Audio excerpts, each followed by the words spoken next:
नमस्कार दोस्तों, स्वागत है आप सभी का हमारे YouTube चैनल उत्तराखंड न्यूज वाणी में, जिससे मिलती है उत्तराखंड की हर छोटी बड़ी खबर। सबसे पहले तो करते हैं आज की खबर की ओर। महाविद्यालय में घटी घटना दुर्भाग्यपूर्ण है।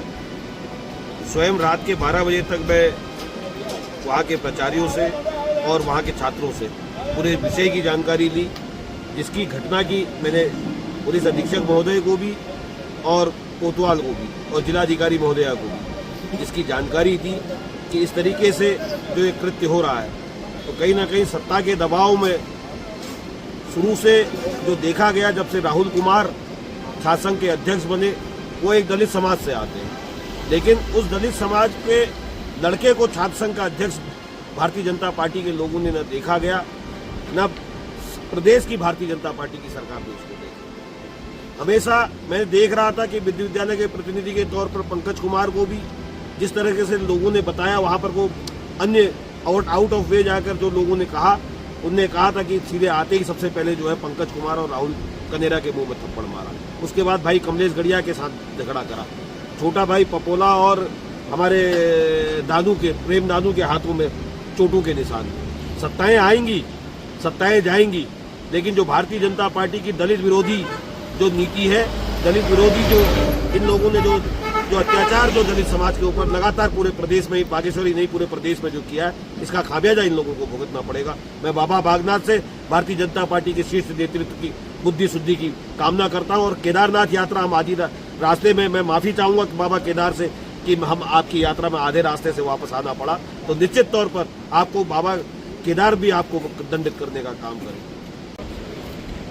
परसों महाविद्यालय बागेश्वर में एक कार्यक्रम के दौरान दो पक्षों में वाद विवाद होने के पश्चात जिला प्रशासन ने, पुलिस प्रशासन ने आनन फानन में जो छात्र अध्ययनरत कर रहे थे महाविद्यालय बागेश्वर में, उनके विरुद्ध आप जो प्रतिकूल प्रविष्टि अंकित किए है, उनके विरुद्ध मामला दर्ज कर रिमांड में लिया गया। ये दुर्भाग्य है, सरकारें आएंगी और जाएंगी, लेकिन पूरे देश का एक दायित्व है कि लोकतंत्र बचा रहना चाहिए।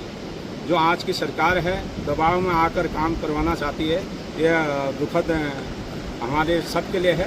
जो मेधावी छात्र थे, विद्यालय की राजनीति करते हैं, कोई ज़रूरी नहीं है कि वो गुंडा एलिमेंट के हों, उनको आपस में पुलिस प्रशासन ने बिठाकर उनको समझा बुझाकर सुलह करवाना चाहिए, लेकिन आनन फानन में बिना विवेचना के उनके विरुद्ध मामला दर्ज कर कारागार भेजा गया, जो दुखद है। सरकारें निरंतर 5 साल में गतिमान होते हैं, 5 साल पश्चात नई सरकार आएगी, लेकिन लोकतंत्र में एक आपसी सौहार्द बनाने के लिए वर्तमान सरकार के द्वारा एक बढ़िया पहल किया जाना चाहिए था कि उन बच्चों को आपस में समझाकर उनका सुलह किया जाता, तो हम सब उनका आदर करते और स्वागत भी करते। लेकिन दबाव में आकर उन बच्चों को कारागार आपके द्वारा भेजा गया।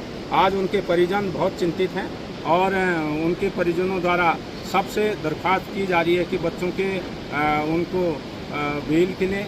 लेकिन मैं कहना चाहता हूं कि कोई भी सत्ता में आए, कोई भी पार्टी हो, पूर्व में सरकारें आई, कांग्रेस सरकार के द्वारा भी ऐसे कार्यक्रमों को सुलभ करने का प्रयास किया गया।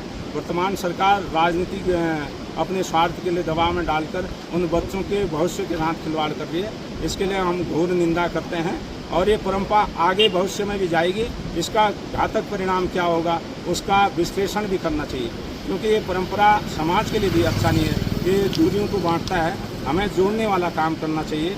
और मैं उन जो उनके परिजन हैं, उनको काफ़ी इस समय उनके परिजन बहुत दुखी हैं इस प्रकरण से। हम उनके साथ हैं, उनके साथ रहेंगे। और मैं इतना ज़रूर कहना चाहता हूँ जिला प्रशासन से, पुलिस प्रशासन से, निष्पक्षता के साथ उनका पक्ष भी सुना जाना चाहिए। जो दूसरा पक्ष है, उनकी बातों को भी आप अवश्य सुनेंगे।